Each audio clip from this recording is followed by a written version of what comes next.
మే day దినోత్సవాన్ని పురస్కరించుకుని గుండ్లపోచంపల్లిలోని apparel park వద్ద ఐఎన్టీయూసీ మేడ్చల్ జిల్లా అధ్యక్షులు కావేరి శేఖర్ ఆధ్వర్యంలో మేడ్చల్ మల్కాజ్గిరి జిల్లా కాంగ్రెస్ పార్టీ అధ్యక్షులు సింగిరెడ్డి హరివర్ధన్ రెడ్డి పాల్గొని జెండా ఆవిష్కరణ చేసి కార్మికులను ఉద్దేశించి ప్రసంగిస్తూ ఈ దేశానికి కార్మికులు, కర్షకులు, జవాన్లే వెన్నెముక అని, కార్మికుల చెమట చుక్కలతోనే ఈ దేశం ముందుకు వెళ్తుందని, వారు స్వేదం చిందించి ఈ దేశం పారిశ్రామికంగా అభివృద్ధి చెందడంలో తమ వంతు పాత్ర పోషిస్తున్నారని, ఎందరో కార్మికులు తమ రక్తం చిందించి ప్రాణాలను అర్పించి కార్మిక లోకానికి హక్కులను సాధించి పెట్టారని, మరొక్కసారి కార్మికులకు కార్మిక దినోత్సవ శుభాకాంక్షలు తెలుపుతున్నానని అన్నారు.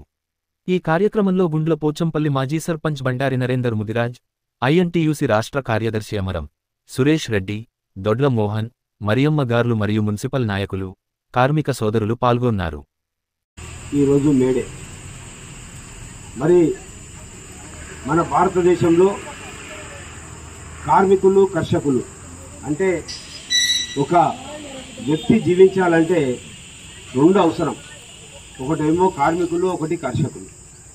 వ్యవసాయం లేనిదే మనకు తిండి లేదు, ఈ కార్మికులు లేనిదే మనకు వస్తువులు లేవు.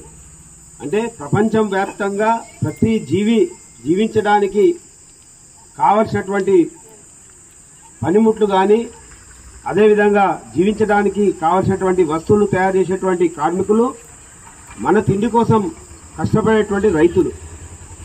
జై జవాన్ జై కిసాన్ అని మాట్లాడి ఒకవైపు దేశాన్ని కూడా రక్షించేటువంటి జవాన్లు. ఈ విధంగా కార్మికులు, కర్షకులు, జవాన్లు అందరూ కూడా మనకు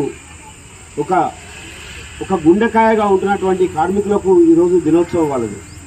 ముఖ్యంగా ఈ దినోత్సవం సందర్భంగా కాంగ్రెస్ పార్టీ కార్మికుల కోసం, కార్మికుల కష్టాలను గుర్తించి వాళ్ళకు చట్టబద్ధత చేసి వాళ్ళ శాలరీస్ ఎట్లుండాలి, వాళ్ళ జీవితం ఎట్లుండాలి అనేటువంటి దాన్ని చేసినటువంటి ఘనత కాంగ్రెస్ పార్టీకే దక్కింది.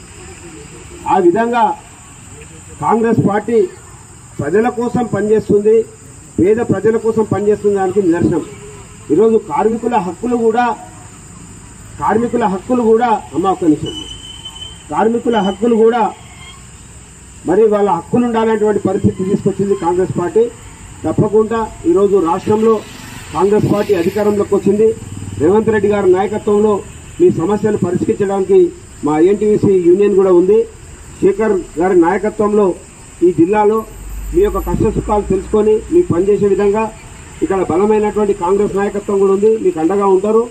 మీరు ఎప్పుడు కూడా భయపడొద్దు, మీకు తప్పక అండగా ఉండి మరి మీ యొక్క హక్కుల కోసం కాంగ్రెస్ పార్టీ ఎప్పుడు కూడా ముందుంటుందని తెలియజేస్తూ, మరి ఇదే విధంగా ఎల్లవేళలా మీకు అండగా ఉంటామని, మరి కేంద్రంలో కూడా మీరు కాంగ్రెస్ పార్టీకి అండగా ఉండి ఓటేస్తే మనకు రేవంత్ రెడ్డి గారి నాయకత్వంలో తెలంగాణ నుంచి మనం 14 సీట్లు గెలుచుకొని అక్కడ రాహుల్ గాంధీ గారిని ప్రధానమంత్రి చేస్తే ఇంకా మనం మంచిగా పనులు చేసుకోవడానికి అవకాశం ఉంటుందని సందర్భంగా తెలియజేస్తూ అందరూ కూడా మేడే శుభాకాంక్షలు. జై హింద్.